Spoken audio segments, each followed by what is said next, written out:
Hi, we have a really exciting episode for you today. It is Oscar season, and the Oscars are on Sunday, March 15th, as I hope many of you know. So we just happen to have a local Cinephile right near the Ridgewood Library. So we're going to have a great conversation about our guest book and some predictions for the upcoming Oscars and some predictions.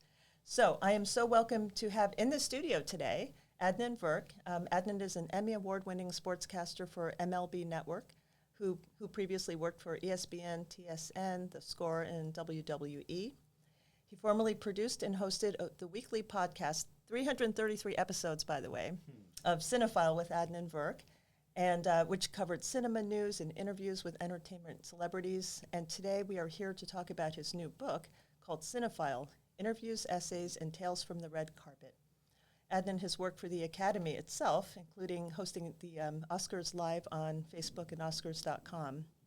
So Adnan, and also we have our associate producer, Callie Diamond, here today, and we're so thrilled. So we're going to be sprinkling in we're going to be editorializing. Adnan. I love it. Roberta and Callie, thank you so much for having me. I'm thrilled to be here. Yes.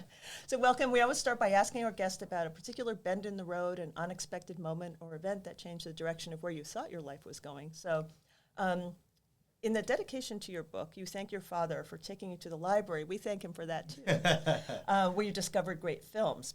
Yeah. And you grew up in Ontario, hometown of 500 people. Yeah. And you say that you view movies as fuel, oxygen, and nourishment. So tell us about that and a particular bend. Yeah, so it was, again, growing up in a small town. I was born in Toronto, which is obviously a major city, but then we moved to Kingston when I was really small. I was about 5 or 6, and then lived in that city called Morven from age 11 to 17. So it's kind of a remote, Eastern Ontario town. Yeah. And my mom loves movies. She and I would always watch movies together, and she loved, Bogart movies and, Brando and On the Waterfront and all that kind of stuff. So we would have a blast together, and she makes the best popcorn in the world. So nothing like a good black and white movie with Mom on a Saturday night, and we would watch, those old classic movies, Jimmy Cagney, etc. Now, my dad's not really a huge movie guy. I mean, he'll watch a good movie. We like Good Morning Vietnam together. He likes a good comedy, Quick Change of Bill Murray. But he's a voracious reader, and my dad's written himself 25 books, self-published books, mainly about religion and history. Wow. So he would always, to this day, he loves the library. It's like his favorite place in the world. Everyone always just says, if you want to find my dad, he's at the library. And he can go there for hours and hours and get lost in books and reading and researching, etc. So I would just tag along with him, and I do love to read. Last year I set a personal best. I read 35 books, which is great for me. Nice. Normally I read about 25 books a year, so last year I really pushed hard. I got 35 in. It's good. But when I went there, I would go read a little bit, but I said they had a movie section there, and there was a VHS tapes. Again, I'm dating myself. I was born in 78, so this is, late 80s, early 90s. But they would have tapes for, I want to say, maybe it wasn't 5 cents, 10 cents, 25 cents, whatever it was. And so it really helped my film education. So the way I would do it is, I adore Martin Scorsese. There's an entire chapter in Cinephile about Scorsese. So I would, watch Goodfellas with my brother, and I loved it. And so, okay, let me watch some other Scorsese movies and learn about him. So then you'd watch Raging Bull and Taxi Driver and Mean Streets and go from there. And I always had a rule of 3. I'd watch at least 3 films of a filmmaker, and if I liked it, I'd explore more. Mm-hmm. I try to do the same with books. I love the movie End of the Affair with Graham Greene books. So I said, let me read some more Graham Greene books. So I've read 3 Graham Greene books. I'm like, okay, I got the essence of it. He's a great writer. Brighton Rock. Like, yeah, this guy's awesome. Moving on. So that's kind of the theory that I had, but it really was the library that kind of started me on that education. So I'm always so grateful. Even now to this day, I go to the library. I live in Hohokus, but I come to this Ridgewood Library, which I love.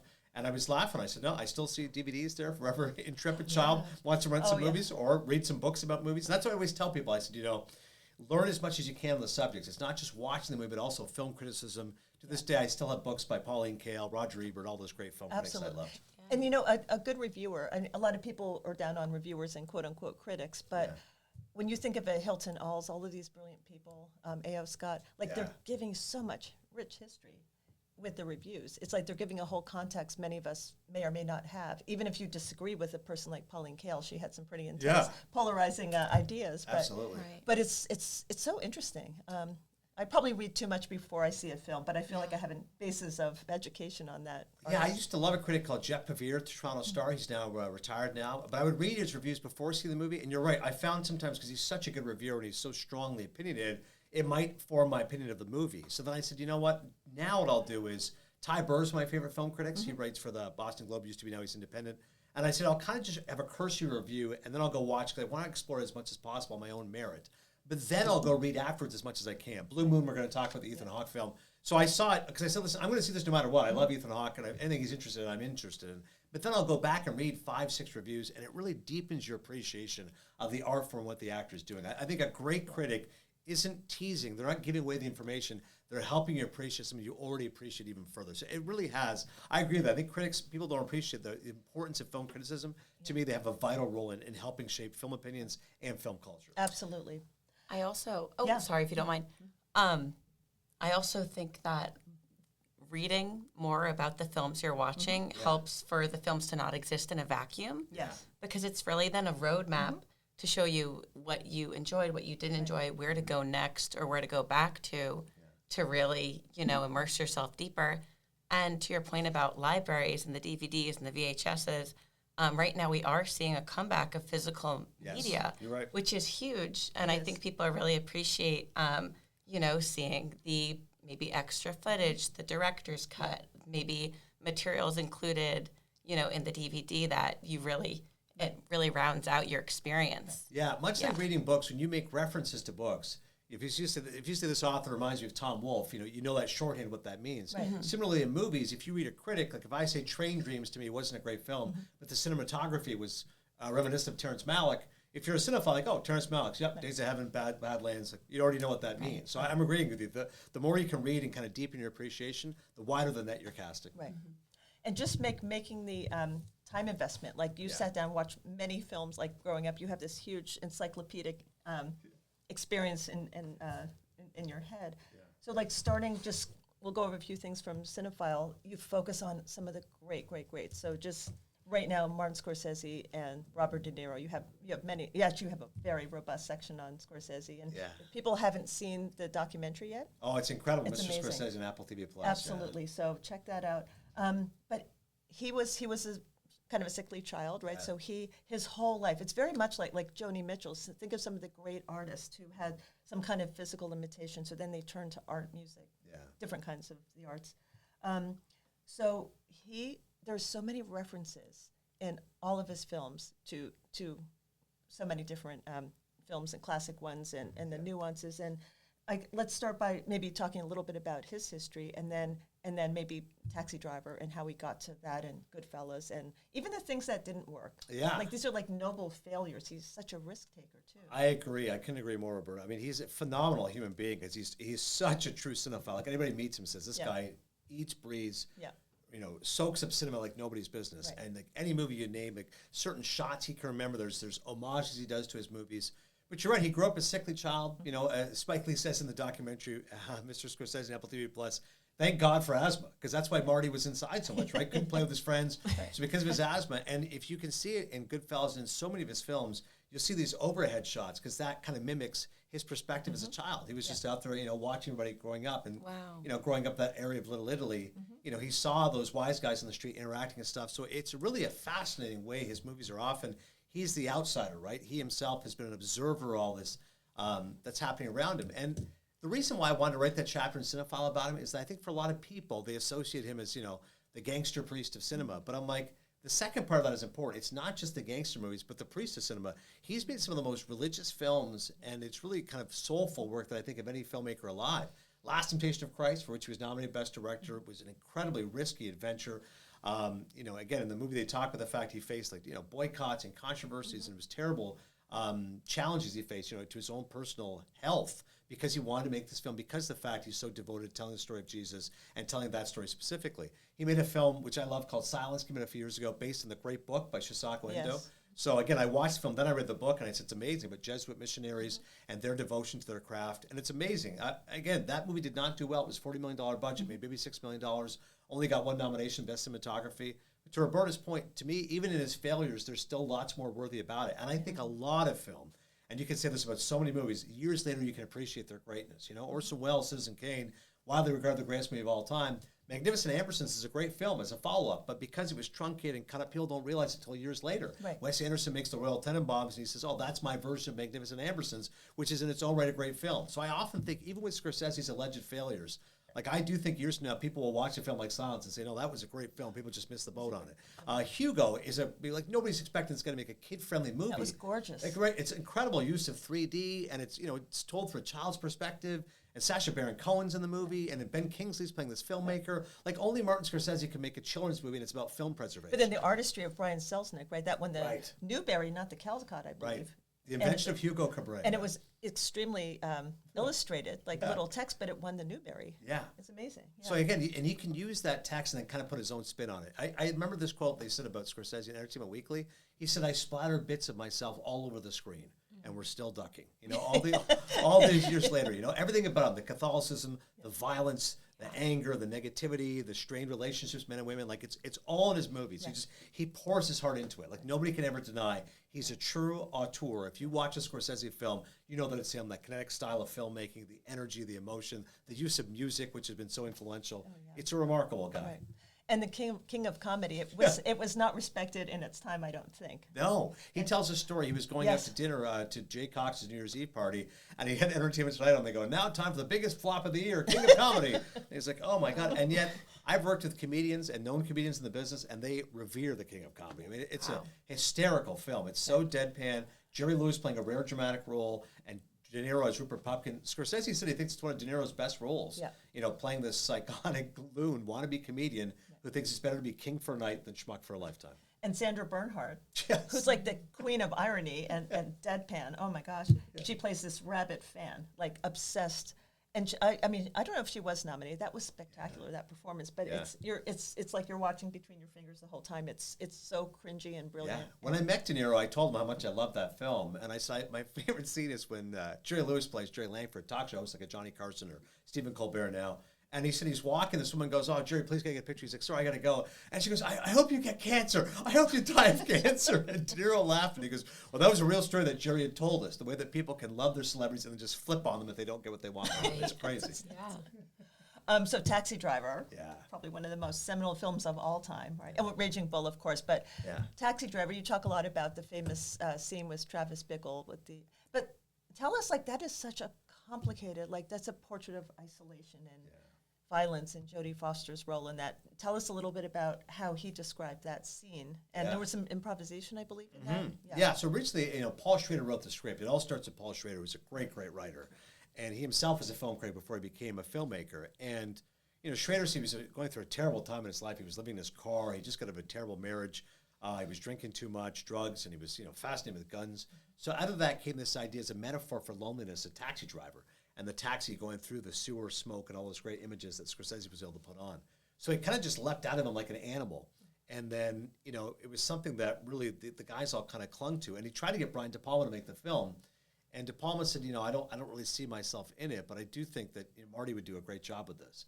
And so Schrader was talking to Martin Scorsese about it, and then, they got to know each other, and De Niro was made sense because De Niro and Scorsese had forged a relationship making Mean Streets, which was not a huge success, but among the film people it was. Everyone knew. Pauline Kael said this is the beginning of a great new major American talent. One of her great reviews, she nailed Scorsese's impact with Mean Streets. So they make Taxi Driver, and when I met De Niro, I told him, I said, that's the definitive film about loneliness and urban alienation. And so what's amazing to me is that, at the time I was probably 40 years old when I was talking to De Niro, and I said, that film really appeals to people in their early 20s. People are disassociated, disaffected, looking for longing, looking for relationships. And unfortunately, they don't feel like their voice is being heard. And De Niro said, he goes, I can't articulate it. Schrader could, which is why he wrote it. Marty can't, but he can film it, and then I can act it. But we all kind of have those emotions to deal with. Right. And Jodie Foster's character, she's unbelievable in the film. She was 14 years old, playing a teenage prostitute who's 12 years of age. Thankfully she has a mature head on her shoulders, is able to handle the movie. But she's joked with the fact that, for a film that has so much sexual and violent content, she was, kind of okay with it because De Niro was so calm with her and comfortable, and Scorsese was so naturally caring about her that they would, joke about the stuff that's in the movie. But it's such a powerful film, and to this day, it still resonates so much so with so many people. Oh, absolutely, yes. Okay, so now we need to get into some of the modern day geniuses, for sure. and everything. Are you a big Ethan Hawke fan, Callie? Or Yeah. yes. Yeah, it's definitely, how could you not? Yeah. Yeah, there are some people that are just Yeah. pretty universal, yeah. And from a young age, we had Robert John Leonard here on the podcast a couple years ago, and on Dead Poets Society, Right. he and Ethan Hawke were, teenagers. And Robert was taking a bus here from Ridgewood in the city doing theater before they did this film. Yeah. And he said he knew, like, at that time, Ethan Hawke was just this huge vision. He could not be like contained. He wanted to do everything, and he took risks, and he moved all over the place. So Robert said, I just want to, I love what I do. I love acting. I love working on these films. But after the day, then I go home and I go into my life, But Ethan is not like that. And when you think of what he's done since that time, and this year is a nominee for Blue Moon, in the same year that The Lowdown came down, this wild and crazy, what does he call it, a truthitarian? Yeah, truthitarian, oh my God, and that's one of the most original, nutty, bizarre characters I've ever seen. Oh, yeah. So tell us about, and Boyhood. I'm going to first ask you, he talks about Boyhood, so for those who haven't seen that, that is a film that, how many years did that take to film? I think it was 7 years of filming. Yeah, so it's the same characters, right? Two parents and the son. Literally, I think every year they would meet and do another section. So you literally see these characters age in real time. So Patricia Arquette and the young man, I forget his name. Eller Coltrane. Yeah. So he was just saying, like, you're seeing their experience from all of those different perspectives over the course of 7 years. It's kind of like Michael Apted's 7 Up series. Yes, The exactly documentary is right. brilliant. So tell us about that, and then other thoughts on Ethan. Yeah, Ethan Hawke's one of those guys, he's a real polymath. And Paul Schrader had said that when he made First Reform, which is another film Brilliant. which I absolutely Oh my gosh, adore. yeah. And, that's like a modern-day taxi driver, except told through a priest and kind of dealing with environmental issues and his own personal struggles. But Schrader said that's what Ethan's like. And Ethan Hawke was asked by Stephen Colbert once, he said, people always ask me, like, how can you do all these different things? Like, he loves plays. He's in Sam Shepard's True West.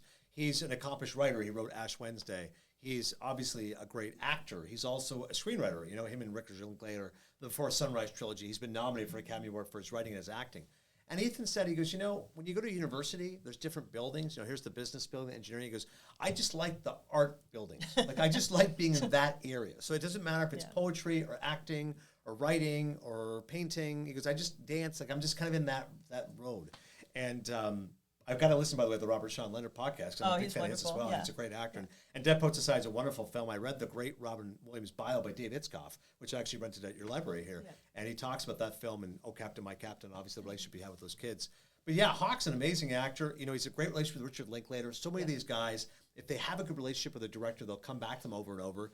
But he said Linklater's tough on him. He said, like, with Blue Moon, which I was so happy he got nominated. It's his first ever nomination for Best Actor. Been nominated twice for Best Supporting Actor, Boyhood and Training Day. He was nominated twice for screenplays for the Before Sunrise trilogy. But it's important for an actor to get a Best Actor nomination. And at 58, it might be the best performance of Ethan Hawke's career. But he said Linklater was very tough on him. He said when they went through it, he shaved his head for the role, and then he grew his hair back, but he had a comb over. So Ethan said when people would stop me in the street, they go, oh my God, what happened to your hair? He goes, but I wanted to be true to the story. And he said the character, Lorenz Hart, who was a great Broadway lyricist, was I think 5'1". Right. So he said they had to use a lot of different camera tricks. They put tunnels and stuff and kind of shoot him lower. Linklater would do lots of different camera tricks, have him squat a little bit, have the other chairs be higher, like Bobby Cannavale, the bartender. He goes, if Charlie Chaplin can do it, we can do it too. We'll make him look shorter and smaller. But it's a heartbreaking role, and there's so much dialogue in Blue Moon. Like, it's unreal how much this guy talks. And he's so funny and witty and quirky and just mischievous, but there's real heartbreak behind what he's saying. Because it's such an interesting concept. Blue Moon is about Lorenz Hart, a story about one night in his life after the guy he worked with his whole career, Richard Rodgers, was now with Rodgers and Hammerstein, and it's the opening of the play Oklahoma. So musical Oklahoma is a huge hit, and he has to sit there and watch his former best friend and composer now launch into this new success. What an original idea for a movie. And Robert Kapla's script is great. He's up for Best Original Screenplay. It's a wonderful story. And just that very specific time. Yes, it's one night in this example of this guy's life. And, the emotion, he has a vulnerability with Margaret Qualley, who was so great in The Substance. She's a terrific actress, Andy McDowell's daughter. I just thought it was such an original role and so vibrant. I can't imagine any other actor doing it. He's such a talent. And it's like not an impersonation. Yeah. And it easily could be that. Totally. It's kind of his own spin on it. And he said, I worked with a lot of closeted gay men early working in theater. So he said, this guy is in love with the woman. He's clearly gay. He goes, so I was able to use a lot of different aspects of my life and people that I'd worked with and known to get to that heart of what he is. Right. But Ethan Hawke, in addition to being a great actor, is unbelievable to listen to about acting. If you even just go on YouTube, listen to any Ethan Hawke interview. He's so articulate, so eloquent. And I've read his books. I mean, Ash Wednesday is another one he wrote as well. It's about like an actor. I can't remember the title off the top, but it's good. It's funny. He's clearly a very good writer. So I recommend, if people like Ethan Hawke, you should read his books as well. That's wonderful. And David Duchovny's a great writer, by the way. That's right. He writes too. Yeah. He's an unbelievable. He was actually at the bookstore in Ridgewood here, and I went and saw him. He wrote a new book of poetry. Okay. But he had one book, because I remember his one book, Bucky effing Dent, which is a baseball reference to Red Sox fans, Yankees fans. And it was really well done. And I interviewed him when I did Cinephile, but then he did another book called Ride Like Lightning. And I'm like, you guys know what it's like when you read someone and you go, I can write, but this guy can really write. I was like, I couldn't believe David Duchovny is capable of that. I wouldn't kind have of seen talent. that coming. I did not see. He's a really like a true talented writer. You read his prose and you go, and he said he actually wanted to be a novelist originally. I'm like, that makes sense because this guy clearly is at a different level. Right. Okay, another modern day genius, Mahershala Ali. Yeah. And then the director, Barry Jenkins. Yes. Like, there's so many like beautiful pairs. And actually, when I was listening to another one of your episodes last night, you were talking about Yorgos Lanthimos and Emma Stone. Like, okay, that's the new Scorsese and De Niro. Yeah. Which is so fun when you have these, and then they're doing their third thing together now. Yes. And they're like, one is more bizarre and fascinating than the next, right? It's Yeah. fantastic. So Mahershala, you have a personal connection through your cousin with him. That's right. Yanthos, by the way, they call him the Greek bad boy of cinema, which is such a funny label to have. 'Cause He's definitely eccentric, and he takes some wild risks and wild chances. But him and Emma Stone together, you never know what you're going to get. You want unpredictability. You watch Poor Things, you go, I don't know where this movie's going. You don't know what to think after. Yeah. No, Like, they're kind of like unsettled, impressed, like all of it. Sure, All of it. Bagoni is a really good film as well, which obviously that we got a lot of praise this year, and she's nominated for as well. But yeah, Mahershala Ali, he actually is good friends with my cousin Salim, who lives in the Bay Area. So they've known each other for years. And then I asked Mahershala to come on my podcast when I was doing Cinephile, and he was great. He couldn't have been more gracious. It was one of my favorite interviews that I put in the book because again, he's very eloquent, he's very passionate, and he really comes from a good place, and he's overcome a lot in his career to get to this point. But it's rare for a Muslim actor to win an Academy Award. He was the first ever to do that. He then wins a second Academy Award. Of course, won it for Moonlight, the first one, then for Green Book. And now he kind of has carte blanche. He can kind of become a leading man. He did that with True Detective. I think it was season 3. He's in the new Jurassic Park movie. So I really think his career arc is interesting in that, he made these small independent films, received critical approval. Now he kind of make more mainstream films, big budget movies. And, he always has such gravitas. When I watch his movies, it's his voice, it's his presence. That's what they say about a movie star. You don't really necessarily put your finger on it with words. It's just something ephemeral. They're in the room, you can tell that's a movie star. Right. And having been around and met Mahershala Ali, he's definitely like that. As I covered the Oscars, I got to see him on the red carpet, got a picture with him. I said, this is so cool. And my father-in-law passed away. It's his birthday on Friday, February 20th. I know we're taping this before, but this is actually airing. But years ago, he was in the hospital. Mahershala Ali came and visited him. He was such a sweet guy visiting my late father-in-law. So he really has a big heart. He's very, very socially conscious of what he's doing, aware of what he's doing, and again, a wonderful actor. And then going back to, you have a story he tells when he was playing basketball in college. He's like, I've never been competitive, and it's the same with acting. Like, be your best self. Like, think of your group. It's the collective. Yes. Which is so not how most people are in that field. Yeah, I was lucky with Cinephile. Like a lot of these guys, I talked to when I was at ESPN, so a lot of them are big sports fans. Mahershala Ali had known who I was from ESPN, seeing me as a sportscaster as my day job. So when we were talking, he had played basketball against Steve Nash. Of course, being Canadian, Steve Nash is one of my favorite players. And he was like, he said a lot of that training he had at St. Mary's, he goes, I look at sports like movies. Yeah. Jack Nicholson's a huge sports, and everyone knows how much he loves the Lakers. Yeah. And I read a great book. It's about the movie Chinatown by Sam Watson's the author. You got to read it. It's a great book. But he says Nicholson treats movies and movie sets like sports. It's like, I'm the point guard. I'm passing the ball. We're all here together. It's a big collaborative unit. And he's like, everyone loves Jack. Like, he goes, it doesn't matter if it's a makeup artist, the wardrobe, because everyone loves Jack because he views movies like sports. Right. And Mahershala Ali is like that as well. It's a collaborative effort. No one's bigger than the team. Right. And I think that served him well. Absolutely. And every sports season really is its own story. Yes. There's a beginning and an end. Yeah. And at the end, you have your Oscars. Yeah. And I became a Knicks fan last year. Oh my God, it's what do people love? They love talking about the power of friendship, how those guys went to Villanova together and they played, and nice.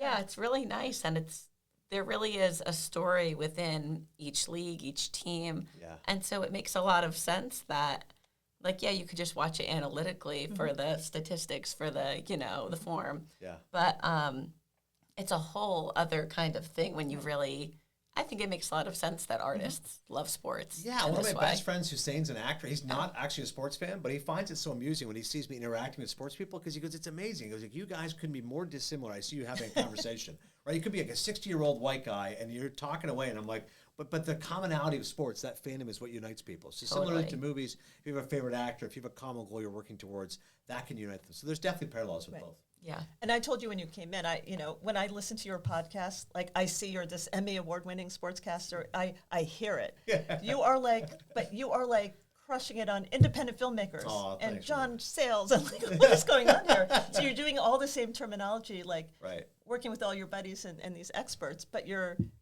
kind of using some of that, like you're saying, that same terminology in relationships to discuss like big time actors and big budget films, but independent films especially. And I find that really moving. No, I appreciate you saying that. So kind of you. I remember years ago people would say to me like, "Oh, Adnan's a big movie guy." Yeah.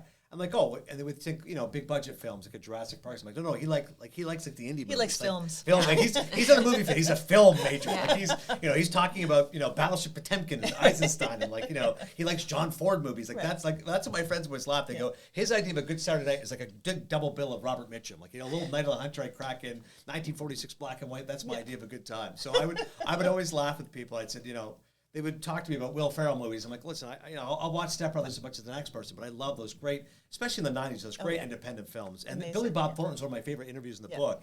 And I told him, I love Sling Blade so much. It's such a great film. And it was so unique and original, that character of Carl and the way he talks and the idea of a Southern outcast.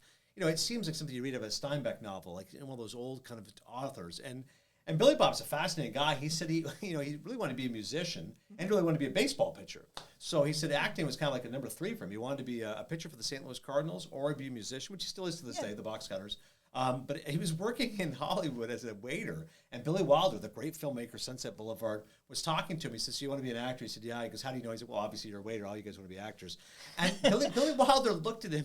And Billy Wilder, one of the great filmmakers ever, so acerbic and acidic. His movies were like that as well. Obviously The Apartment and movies like that. But he looks at me and he goes, "You're too ugly to be a leading man, but you're too good looking to be a character actor." So he said, "Oh, that's fascinating." He said, "What you have to do is you have to write." He goes, "You're going to have to write your own scripts, and then you'll figure it out." And he was like, "All right." And he did One False Move, which is a great script he wrote, and Carl Franklin directed, put him on the map. I remember Siskel Ebert said, "This is a great film. Watch out for this guy, Billy Bob Thornton." And a few years later, he made Sling Blade, won the Oscar for his writing. It won for Best Adapted Screenplay. But he's also played characters. They might not be like the leading man per se, but he is he has a very compelling, odd, strange persona. But I think he's much more than just a character actor too. Well, that's when I met him. I said, people know so much about you. He married Angelina Jolie, and he's got all these weird quirks. He's scared of antiques and stuff. He's got all these phobias, right? He's an odd guy, and he laughs. And I said, but he's so and talking to me, so engaging and so endearing. Because people like that who are such an open book, I have such respect for them because they're so open about their flaws or foibles or their own quirks. And he's genuinely funny. Like Ben Affleck said, he was one of the funniest people you'll meet is Billy Bob Thornton. His accent, his voice, everything. And The Man Who Wasn't There is a great Coen Brothers movie. It's a film noir. And I said, he rarely speaks in the movie. He doesn't say anything. So on set, how was that like? And so I was chatty on set. And when they'd call action, I just wouldn't say anything because that's what the character was like. But it was based on my dad in many ways. So he's an interesting guy the way he approaches movies. But I agree with you. Landman people really enjoy. Obviously his show now on Paramount Plus. But he said to me, he actually lamented the kind of the fall of the indie movies. He said to me, that era you're talking about, the 90s, Fargo and Secrets and Lies and One False Move. And he goes, those movies every year, he goes, that's gone now. Unfortunately, the great independent filmmakers, a lot of that now is on prestige TV, as they call it. HBO, Netflix, Paramount Plus, etc. Because he goes, the movies now, it's either $100 million Avatar movies or $1 million independent movies. So he and I both lamented those great films of the 90s. Well, and actually, the Mike Lee, great film. Film that came out last year. I mean, loved it. I forget the actress was in Secret. Marianne Jean-Baptiste. Oh my gosh, she's she played amazing. Brenda Blethyn. Hard Truths is the movie. Yeah. Oh my gosh. But Secrets and Lies is the movie you're referring to. Brilliant. 96. Brilliant. And that got lots of, that was the era, like you're saying. But the film from last year did not get. No, Hard Truths was one of the best movies of last year. And I was like, how does she not win the Oscar for this movie? She is so good. Yeah. And I actually had a section there, the Oscars, kind of like with sports, they'll always name awards after players. So you can win the Hart Trophy in hockey because it's named after a certain player, et cetera.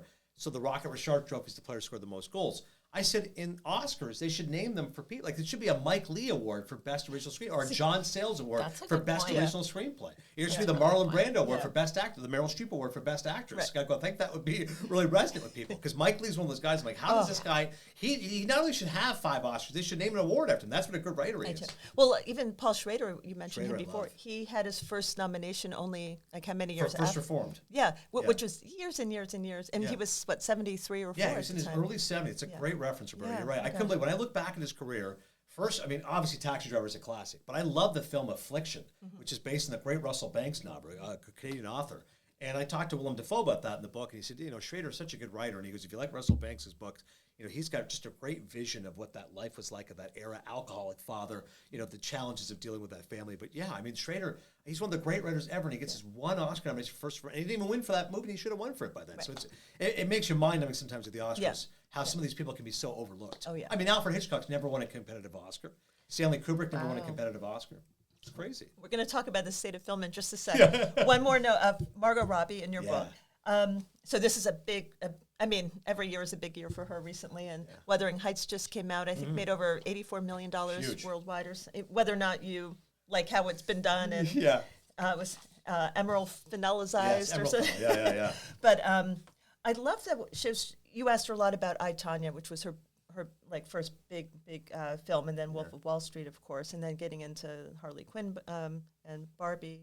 But she has so much more depth than people realize too. And she talks about, like, you were asking her about transforming to become Tonya Harding, and there aren't too many similarities. It's not like what they did with Charlize Theron with Monster. They literally physically transformed her. But she said it's really about embodying the character and their attitude. And Tonya Harding, that you could see her from a mile away, and like her vibe, the way, her posture, her expression. So she said you can say anything if you say it with conviction. Yes. So tell us about Margot. Yeah, she's a fascinating actress because, as you said, she's obviously very pretty and beautiful and regal and all that, but there's so much depth to her. And I think her career arc's amazing. So she makes The Wolf of Wall Street. She works with one of the great filmmakers ever, Martin Scorsese. Works with one of the great leading men, Leonardo DiCaprio. And the reason she got the role was, originally the casting director, when she saw her, she wasn't like all done up. And she said, what are you doing? We got to go get some makeup. You got to go wear a short skirt. Like, come on, like, if you're not seeing the script, like, you got to be playing the role here. And she said when they were improvising in the audition, it's a scene of her and DiCaprio fighting. And she got so mad, she slapped him. And afterwards, she was like, oh, my God, I can't believe I just slapped him. But she goes, Scorsese's howling. He's laughing his head off. And even Leo's laughing away. And she was like, either I got the role or I didn't. But thankfully, it worked out. So sometimes you're in the moment, it worked out. She wailed on, like, oh, well, this is our actress. She's into it. But she used The Wolf of Wall Street as a springboard to make a great independent film in I, Tonya, which is about Tonya Harding, Nancy Kerrigan. And again, that's a character that other people could ridicule, make fun of. She's short, she's dumpy, it's a punchline, the Galulis, all that whole era of what happened. They hire this person to take out Nancy Kerrigan. But I, Tonya does the story in a really irreverent manner. She talked to Tonya Harding about it. She wasn't necessarily going to give her script approval, but here's what we're doing. Here's some ideas on it. And I thought it really was a brave look at a really unsympathetic character. Right. And she showed what a person can be like when they're facing that type of abuse, whether or not it's from their spouse or from someone important to them. So I thought I, Tonya is a really great independent film. Craig Gillespie was the director. Did an excellent job of navigating, again, the comedy and the silliness. Allison Janney won an Oscar playing her mother in the movie. She's hysterical. Do you remember that scene? I was with a bunch of people, and the mother is like the true villain. Yeah. She's at the door. Whoever opens the door, and people literally gasped and squealed a little bit because just the way it was framed and the expression, she was terrifying. Right. It's a faux documentary, so she's speaking to the camera. And at one point, she's gone for the 20 minutes, and they cut to a shot where she's like, well, I guess I got disappeared out of this movie. It was so self-referential and funny. And really she's a great actress and won the Oscars. So, yeah, I think Margot Robbie's an example of somebody who goes, okay, I can use my looks to make a name for myself. I'm this pretty woman, obviously, but then I got to make I, Tonya, and then I got to go make the Harley Quinn movies, and then Barbie was a phenomenon, $1 billion. Now she can write her own ticket. She makes Wuthering Heights, as you said, huge success at Emerald Finals. So she's going to be one of the great actresses of all time. And I love that she's attached to Greta Gerwig for life. Right. You they're almost like one of those teams. They are one of teams too. And Saoirse Ronan with Greta too. That's so true. Oh, that's an amazing. Well, I remember one of my friends said, I couldn't wait to watch Lady Bird, and she goes, I'm not sure if you're going to relate to it. And I said, why? She goes, well, you're a guy, you're a sportscaster, you got 4 boys, I'm not sure if you're going to like it. And I loved it. I said, well, clearly you misread me. I said, it was a really beautifully written script. That last scene, where the mom is dropped up and starts crying. Laurie Metcalf, who actually lost Allison Janney. I thought Laurie Metcalf should win because she was so great in Lady Bird. But that scene after she drops her daughter off, Saoirse Ronan, I thought it was so powerful. You don't have to have a daughter to get emotional like that. Oh, I'm so glad to hear it. It was, did you see Lady Bird? I saw it. Film. I think I saw it. What year was that? Like 2017, 2018? Yeah, 2017 sounds right. So I think I was like 19, 20 years old. So to see that was really... Oh, it was so powerful. And they were in they were in the Catholic school and they were eating the communion. I was like, wow, they kind of nailed, Oh my God, not that I was snacking, but, they kind of nailed what it's like to be discovering, I don't know, just that there is a world. Right. Yeah, coming You know, of age they movies can be nailed tough to it. do, but I thought that Totally. they really understood the vibe. The scene where she's so much trying to define herself with her pink hair and like literally jumping out of the car and breaking her arm. She's in that cast almost the whole time. Like, I mean, that was extraordinary. And just the mother is like, right, the father, Tracy Letts, Tracy played Letts, great playwright, another yeah. great writer turned actor. And then the mother was just knocking herself out just to survive and get her to like, it's like the ungrateful daughter. You don't know how hard I'm working for you, but everybody was misunderstood in that. And just such a depiction of girlhood and how girlhood is and womanhood is just a forever thing. Yeah. How they're looking at each other and, you know, reflecting back. Just what a fantastic depiction of a mother-daughter relationship, truly. It was kind of the heartbreaking nature of being a parent. I was at a Brandy Carlisle concert at the Garden over the weekend, and she tells a story about one of her songs. Her 12-year-old daughter now wants to get her ears pierced, and she's like, "Oh, I wanted you wait till you're 14, but that's crazy too." So she said, "We're going to be in Paris in 3 days. Let's do it there." So that the daughter wants her like kind of get away but come close at the same time. So then the whole song tells the story in such a beautiful way. So when her daughter finally gets into that chair, she puts out her hand to her mother. And basically, it was just that gesture without any words. So Brandy was saying, I don't know if that was more for her or for me, but it meant a lot because you're kind of losing them, you know, as the days go on. But I feel like the mother-daughter relationship it's like the most poignant, vital, but it's also incredibly complicated. And well, that line too, you nailed it, Roberta. When you don't understand how hard I'm working for you. Like it's that resentment, the anger that can sometimes bubble up. People don't realize how tough it can be. And then the mother not being able to realize her dreams. That's always the bottom line. Like this disappointed mother who had this child really young, and now what am I supposed to do? There's a younger brother as well. Like it's her unresolved dreams. Absolutely. Yeah, it's great stuff. Okay, just a couple weeks from now, we are heading into the Oscars, so I need to see what everyone's opinions are on the slate here. Just is there anything on this list that surprised you that you're really think represent like the future of filmmaking, anything edgy or risky? What I always love is that, you know, nerds like me, we watch, you know, all this stuff, right? Whether it's the Golden Globe nominations, the Actor Awards, formerly known as the SAGs, the BAFTAs, obviously the British Film Awards. And inevitably when the nominations come out, I'm watching at 8:30 a.m., you know, there's at least one or two surprises. You think you know everything, right? Like you could list to me all these nominees, and there's always one. And this year, the one I was so happy about was Delroy Lindo got nominated for Best Supporting Actor. He had been snubbed by all the other award categories. He's 70 years of age. He finally gets his first acting nomination. He was great in the Spike Lee Vietnam movie, Defy Bloods, came out a few years ago on Netflix. And did not get nominated for that, so maybe it's a make good for that. But he's been a terrific actor for a long time. 16 nominations for Sinners, which is a record, which is amazing to think. You know, it's a genre movie, theoretically, right? Vampire movie, but it's about so much more than that. The Black experience, vampires, dealing with the histories, the music of the blues, etc. So I was really happy for him as far as surprises. I think Best Picture is going to be one battle after another. I don't necessarily think it's the best film of the year, but I do think it's the right time for Paul Thomas Anderson, who's one of my favorite filmmakers. I mean, whether it's Magnolia, There Will Be Blood, Boogie Nights, Phantom Thread, this guy's been one of the best filmmakers of the last 30 years, and he's 55 years old, just won the DGA Directors Guild Award, so he's an absolute cinch he's going to win for director. I think he'll also win for picture. Watch out for Hamnet, which I did think was a beautifully literate film from Chloe Zhao. She, of course, won for Nomadland, previously the Frances McDormand movie. She's up again for writing and for directing, and I thought Hamnet was a really powerful film. I think Jessie Buckley will win for actress, but I think the movie that really people are talking about a lot, I know Callie saw, which I loved, is Marty Supreme. Which is such an exhilarating thrill, right? Josh Safdie is the director. You know, the Safdie brothers were working together. They did a movie called Good Time with Robert Pattinson, and they made Uncut Gems. And I was in LA with my friend Ben Lyons, who's as connected as it gets. He said, we got to go to see the screening of this film called Uncut Gems. So afterwards, I met Benny Safdie, and I said, I've got one, I thought your movie was great. He said, thanks. I said, I have one quibble for you. He said, yeah. I said, when Adam Sandler goes upstairs and comes back and says, put ESPN on, it's not ESPN, it's TNT. And he's like, what? And I said, I would know this as a sportscaster. The Eastern Conference Final is on ESPN. The Western Conference Final is on TNT. That's Kevin Harlan's voice that he's watching, because he's a gambler. He's watching the game. And he's looking at me, and the blood is draining from his face. And Ben's just like, I can't believe you're doing this. So Benny said he pulls out the phone, and he has the movie on there. And I go, like, I'm not going to be wrong on this one. Like, I'm just, it's your movie. I'm just trying to help you out. Like, you got to fix that. Because any sportsman's going to go, that's not ESPN, that's TNT. Right. Imagine watching, so put NBC in. No, that's CBS. Like you would just know that. So it was funny. I don't know if he'll ever want to speak to me again, but he did go back and see, like, maybe you can have him dub it or something, like fix that. Maybe But be a consultant. Right, exactly.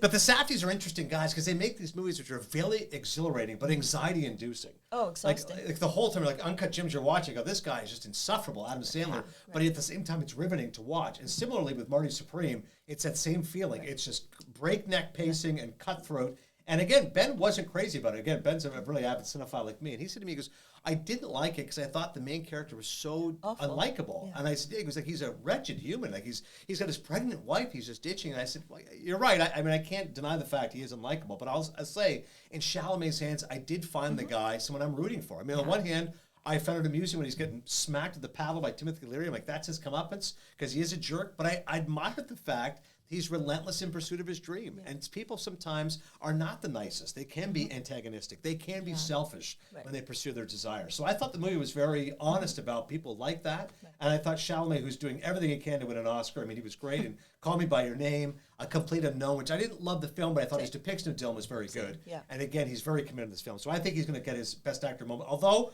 I'm holding out hope. Maybe Ethan Hawke can pull off an upset. Maybe they give it to Ethan Hawke saying, hey, this is a Lifetime Achievement Award. He's done 40 years of great films. Chalamet's only 30 years of age. Maybe they give it to Ethan Hawke. I'm hoping that happens. And Wagner Moura, he won the Golden Globes for Best Dramatic Actor, so he wouldn't have a chance here. But what about Leonardo, too? And Michael Jordan. Oh. Yeah, honestly, they're all good choices. Michael B. Jordan's playing two roles, which is very difficult to do, and both of them are very convincing, and he's a really good actor. And again, he can ride the momentum of Sinners. Originally, at the start of the Oscar season, which is October, November, they thought it was going to be Leo versus Timothée Chalamet, because DiCaprio's only won one Oscar. He's great in the film. It's kind of similar to Rain playing a stoner, but I did think he's got some great moments being this, revolutionary who's looking after his daughter and talking about the fact, I never got to brush her hair. I never knew how to do these things. And that final reconciliation he has with her is like really powerfully done. It's an example of what a good actor he is. He can play the comedic moments, like he can't get the password right in his head so well with Benicio del Toro, but he also can nail the dramatic moments of father-daughter stuff as well. So I think Leo's got a chance because he only has the one Oscar, but it kind of feels like it's Chalamet's moment. Again, he's only 30 years of age, but he's been coming on strong. He's been everywhere supporting Marty Supreme. This is a movie which had a $60 to $70 million budget, which is a ton of money for an independent film, A24, and it's made $150 million worldwide. So that's a huge success, and a lot of that credit goes to Timmy. It's kind of, I shouldn't use the word contrived, but the whole publicity campaign was like all the jackets. It was extremely, it can be a little hungry too. Like, agreed. I wouldn't mind if he waited. Yes, thirsty, better than hungry. I wouldn't mind to wait. And I'm a big Timmy fan too. But I wouldn't mind waiting a couple more years for him. Yeah. And he's doing his dunes in between to pay the rent, right? I was going to say he's one of those guys. Again, one for me, one for them. Like he'll make your big budget dunes, but then he'll make his Marty Supremes. Exactly. Yeah. Okay. Oh, sorry. I was going to say to your point about having protagonists that are complicated or complex. Yeah.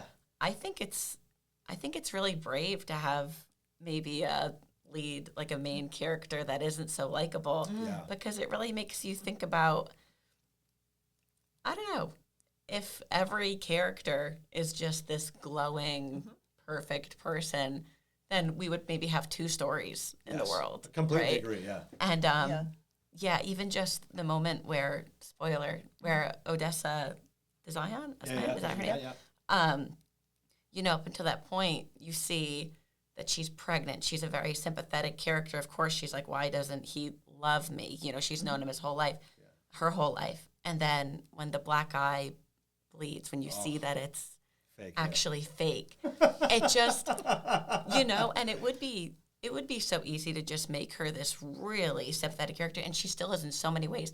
And in a way, she's actually more sympathetic that she wants the love so badly that she's going to these lengths to almost become a person that he is, like emulating something so negative to try to get something, that you want. Like, it's just, I think it's a movie about wanting so badly. Yes. And, the person that you could be when you want something and how that's not always the best version of yourself. Yeah, that's well said, and you're right. Everybody has deception in that movie. Everybody has their own flaws, and has things that they're dealing with. But I think that's why people really appreciate the film, because they go, hey, on some level, I can appreciate what this person does. I wouldn't necessarily want to hang with them. I don't want them in my posse, but I can appreciate the dedication and the diligence which all artists have to do. And this guy, for him, being the ping pong champion of the world, is his cause. That's his dedication. That's his cause célèbre. That's his reasoning to live. That's his Rushmore. So, yeah, I thought the movie did a really good job. And he was equal opportunity exploitation, right? The Gwyneth Paltrow character and everyone down Totally. Yeah. the whole 9 yards. And I think the real Marty Supreme, like the inspiration was also just a giant pill too. Gwyneth Paltrow, by the way, good to see her on the screen again. Oh my I haven't seen her in a gosh. long time. yeah. She was She great. did in the movie. great. But Yeah. I think they showed enough about that Marty's home life, like that awful, oppressive, the uncle and the father and the mother and the aunt. Like it was so like you could not get Like suffocating. suffocating. Like Yeah. I need to get up and out of this, and it's about survival. It's all of that stuff, and it never stopped. The whole Well, the time. uncle, when he calls the police Oh. officer and tries to arrest him early in the movie, give me the money back. It's Yeah. so Oh, my ridiculous. Yeah. My favorite of the year was Sentimental Value. Yeah. And any thoughts on? I just Yeah, Stellan Skarsgård is a great. Again, speaking of those indie movies, Breaking the Waves is one of the great indie Yes. movies of the '90s, and I love that film. Lars von Trier was Yeah. the filmmaker. That's the first time I saw a Stellan Skarsgård movie, Yeah. and I thought that was such a great movie. The tagline to it was "Love is a mighty power." It's a beautiful, beautiful film. And Skarsgård's one of the guys. Then he shows up in Good Will Hunting. He's playing the nemesis in that movie. One of my friends joked, he's the bad guy because he has a day scarf he wears all day. I said, yeah. Him and Robin. He's playing the mean therapist, giveaway. Robin Williams. It's nice because he's got the beard and the glasses. This guy with the scarf, he's gonna be bad news. And he has an accent that can't be good. But Skarsgård's great in Sentimental Value. I always like movies which are about movies and filmmaking. And again, a great father-daughter story. Yes. I thought all the daughters were great. I had to laugh. The one scene where he hands the kid a Monica Bellucci DVD of Irreversible. It was so hilarious to anybody who's a real movie nerd who gets what that movie is about. Yeah. And the fact he just looks at the kid and goes, "Hey, Monica Bellucci," it's so funny. But yeah, I thought the whole cast was excellent. And that director, Joachim Trier, has really made a name for himself. Amazing, The Worst yeah. Person in the World, his previous film Yeah. really did well. And Sentimental Value, great story about filmmaking, fathers and daughters. Well done. And that's another collaboration between director and actress. Renata Rensev. Yeah, I was going to say, the name's a little tough, but Renata Yeah. Reinsve, that's yeah, right. She's up for actress, and then Sentimental Value, the two supporting actresses, Al Fanning and then Inga Ipsdottir Lilius as well. Brilliant. And I was so, I'm a big Elle Fanning fan, but it was so clever how, she just brought so much humility into that role because she was, and I don't want to do any spoilers, but I will tell everybody that Adnan mentioned it's a film within a film about filmmaking and like when an artist's father is like choosing his art over his family and all the broken, and that house, I love whether it's books or literature, the metaphor of a house. Yes. So this house is a living, breathing thing that has been in this family for generations, and things are about to change. So the way they use that house, I highly encourage everyone to watch it. And the way it ends is so poignant. Yes. And I'm going to give. Speaking of that, there's the hunting. What was it called? The hunting ground? No, not hunting ground. The Before the Hunt with Julia Roberts. Oh, yeah, After the Hunt. Yeah. After the Hunt, sorry. So I'm going to do a spoiler real quick because I want to make this point. So the whole film, it's kind of a Me Too with the female professor, and Iowa Debris is the student, and it's really, it didn't do too well, but I thought it was fascinating and a lot going on. But at the very end, and this is not a mockumentary kind of thing, it is a regular narrative, as you would think, but at the very end, the two characters, the professor and student, are sitting at the restaurant where they go to a long time. And after the student leaves the professor, after this very, upsetting conversation, right before the credits, you hear the word cut. And that's the director. The actual director screams cut. Yeah. And then it just literally makes you rethink the entire film. Wow. Whoa. It was so clever and affecting. Wait, that's crazy. It's so crazy. So I would say, I didn't see that. I want to see it because I did not do well with critics. It didn't Not get at any all. buzz. So Not at all. I'm really curious to actually yeah. check it So out. so think about that as do you wanna drink. see it. I love Michael that. Stuhlbarg's that guy, isn't it? Yeah, I like yeah, him. He's a good yeah. actor. It's really good. Yeah, Yeah. Julia Roberts. Okay, good. Okay, so I think we have some. Any final anything on the current state of the movies? Yeah, like I said, best picture. I think one battle after Yeah. another. I think actor we got Chalamet. Actress is going to be like I said, Jessie Buckley for Hamnet. Yes, Supporting actor. I think it's going to be Skarsgård for Sentimental Value, but there's always a little tricky. Maybe there's like a big Delroy Lindo push. I think I hope Delroy. Yeah, it'd be nice to maybe a career achievement kind of thing. Supporting actress, it should be Tiana Taylor, but we should mention Amy Madigan in Weapons.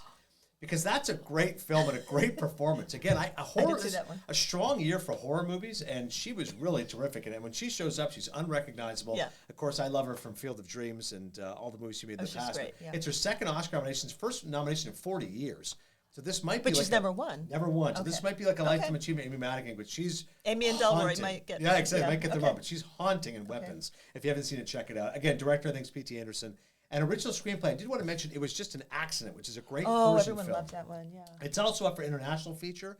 It's a loaded category. Secret Agent, you mentioned Wagner Maura, that's from Brazil. But it was just an accident from France. It's a great Persian filmmaker, Jafar Panahi. So he's been forbidden from making films in Iran because he's been critical of the government. So France had to release the film. He's been living like in captivity. He can literally go to Tehran.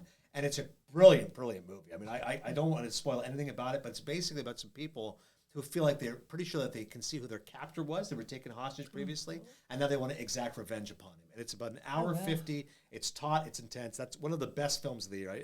If I told you to watch two movies, I'd tell you to watch Marty Supreme, and I'd tell you to watch It Was Just an Accident. I think it's. That's such I think you two particularly would enjoy it. It's really powerful. And Surat is a good film from Spain, and The Voice of Hind Rajab is a really good film, Palestinian film from Tunisia. That's up for international feature as well. I'm working my way through the documentary features.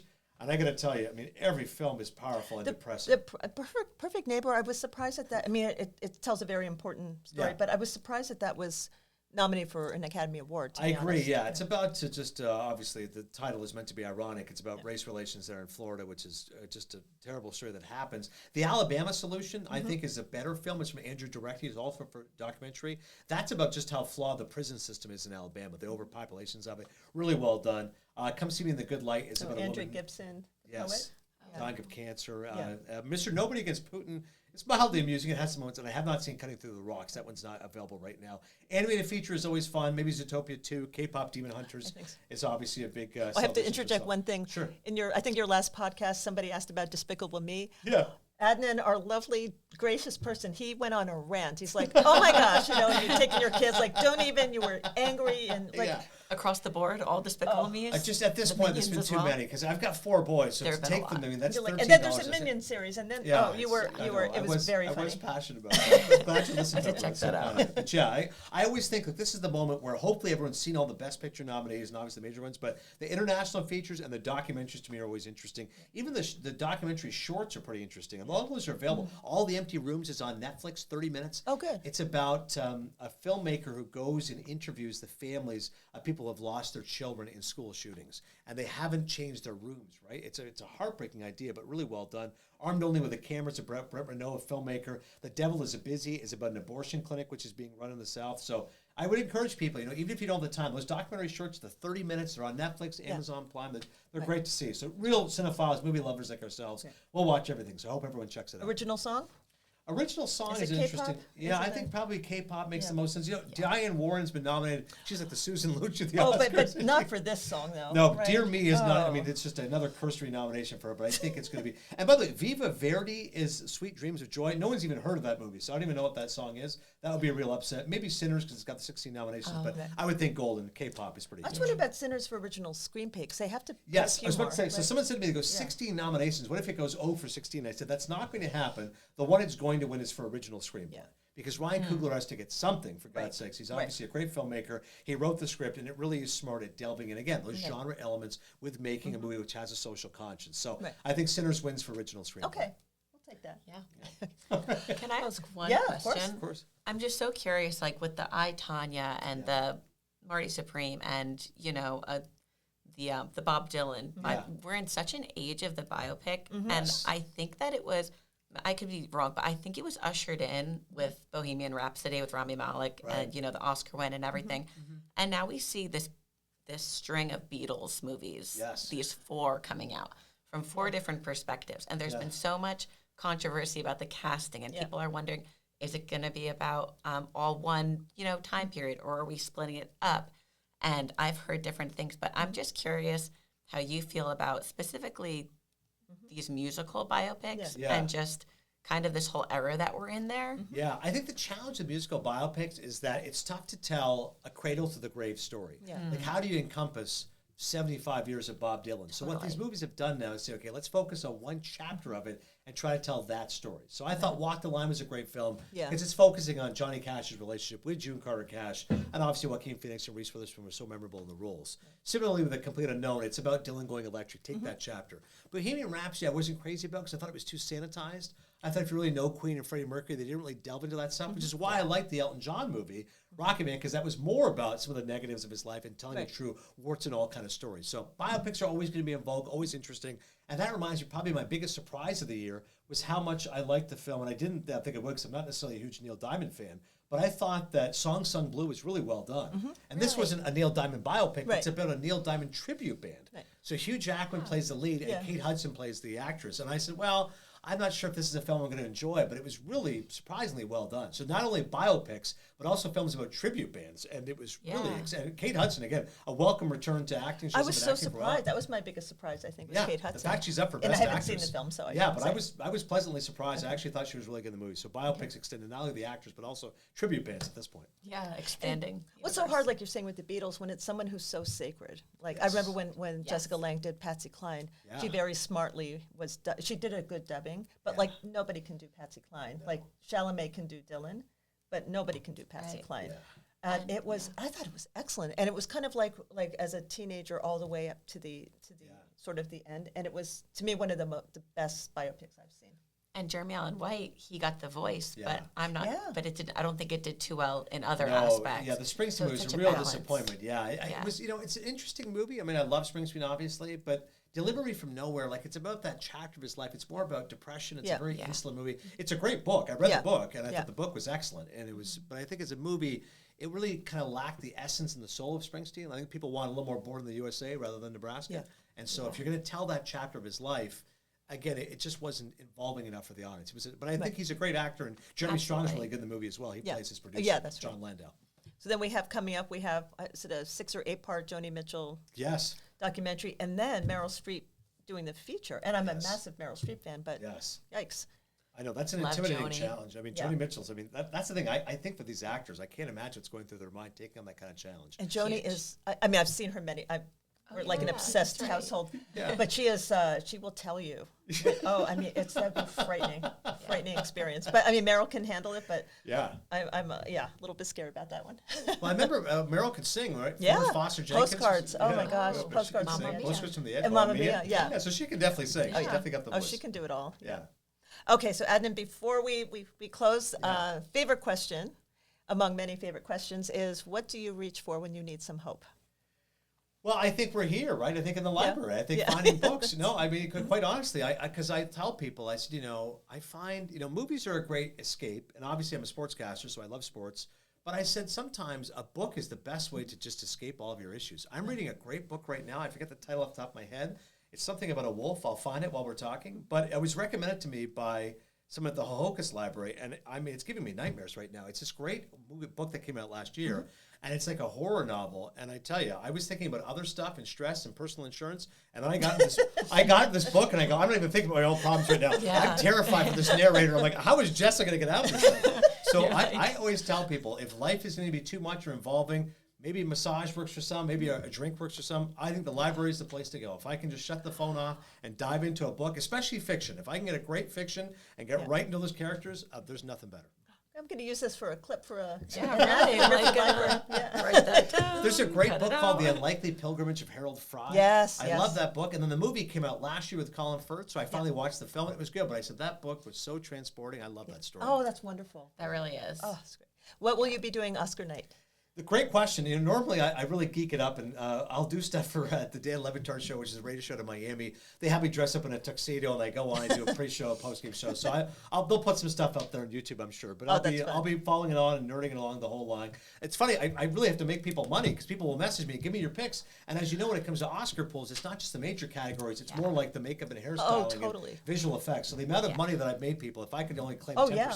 Well, I do an Oscar poll. I play, and I'm not allowed to win, of course. But it's like over 25 years now I've been doing it. Only $5, but it's so much fun because everyone gets into it and back and forth. And now it's a Google form finally because that was a lot of And as stuff. you know, there's a lot of information available. If you go on goldderby.com, it has all the favorites. But every year there's a couple of upsets. Like if you go off, sometimes you got to kind of take a few chances. No, you're right Generally- about the little, because I have like 5 points, 4 points, 3 points. Yeah.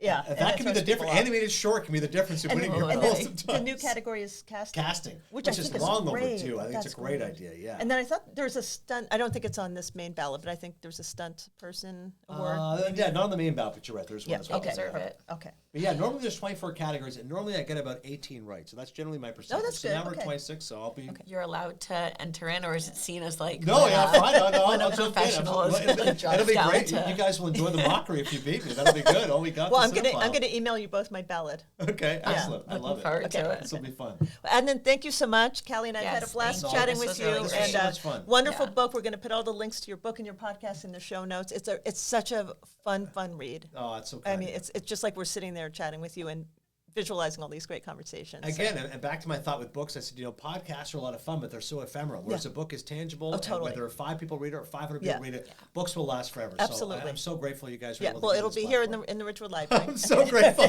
What a dream, right? Yeah. I think as a kid, I used to go to the library. Now it'll be Yeah. in my local library. I'm so thrilled. Absolutely. Thank you both. Thank you so much, Adnan. Yeah, thank Okay. you so much. Okay.